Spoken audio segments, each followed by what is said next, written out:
Ashley Allberry, and I am with an organization by the name of Nano Nation. We are a digital marketing company located here in Lincoln. So anything you can touch and interact with, touchscreen systems, digital signage, point of sale system integration, basically anything that's interactive in a public space is what we focus on.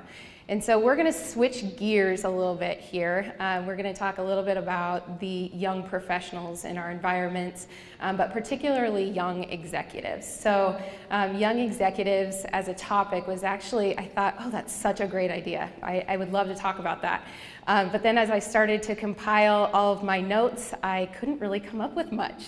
And you know, I think that's because as I was entering the workforce, the leaders who hired me, some of my greatest mentors, those gentlemen always presented it as a non-issue. Age was never an issue. Age, gender, anything along those lines was just not an issue. And so I've kind of just worked through my career and not really thought much about it until now. And so I want to talk about that today. But I want to talk about the landscape to start. So I really want to present this to you as a non-issue. This isn't really an issue we're trying to solve. This is something that we're trying to present as rather we can work together a little bit better, young executives and the rest of the workforce. And so you'll see a statistic up on the screen. 20% of firms hired executives 30 years old or younger. That was a statistic from Career Builder. Executive being defined as a higher level role, senior director, vice president, or a C-level executive. And so even with that statistic, I think we can prove the point that it's actually fairly uncommon. It's fairly uncommon, and if we can agree to that and also agree that this is probably a non-issue, what I would suggest is that we move forward and talk about how we can just understand each other better. I really think that this is, I continue to say non-issue just because I don't want to present it as a young versus tenured type of thing here. This is just, like I said, how we can work together. So I want to talk about diving deep first. So when I talk about diving deep, I'm talking about the fact that I would suggest that in our environments, whether you're a young executive or you're coaching and leading young executives, that you should encourage diving deep. I think being thrown into the fire, while it has its downfalls, certainly was actually the best thing that probably ever happened to me. I was 22 years old, fresh out of college. A connection of a connection of a connection helped me into my role where I was leading public relations, human resources, marketing, training, and a variety of other things for a growing tech company. And because of just purely the fact that there were very low resources in terms of people who could help me, and our pace was so fast, it was just really kind of a dive deep and run. And I think that works well for small organizations. It was a smaller tech company, but I would suggest that it helps young professionals and young executives in particular be exposed to more early. And that's really, I think, what helped me. I made a lot of relational and functional mistakes. Some of which still kind of haunt me today. But I would also suggest that that's okay.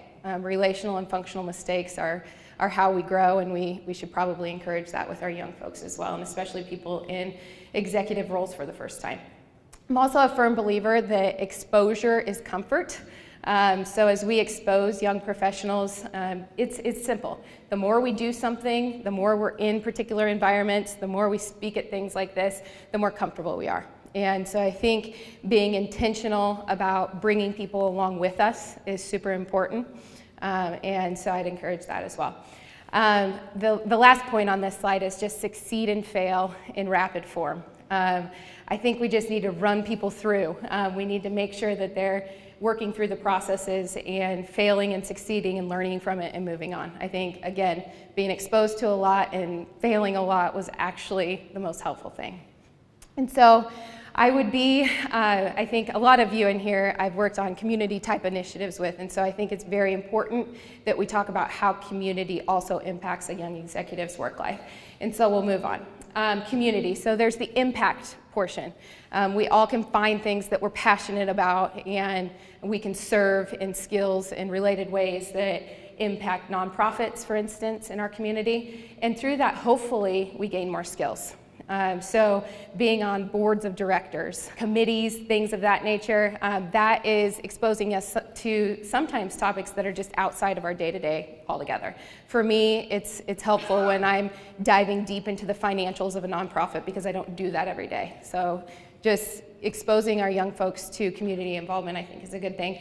Our diverse people and businesses, some of my closest friends in these rows here, and I keep looking at these two to the left, they're in the law practice, and I think it's just very, very helpful to diversify who we're involved with, and we need to encourage that as well. And then finally, on this slide, if we are going to have our people outside of our businesses every day, at some point during the day, hopefully it's not every day, but if they're outside of our businesses, maybe some sales can result from that. So from a Nano Nation perspective, this image that you're seeing on this screen, this is the Nebraska High School Sports Hall of Fame. If you didn't know that it existed, it's right here in Lincoln, and I'd encourage you to go take a look. A few years ago, they underwent a transformation where they digitized their entire space.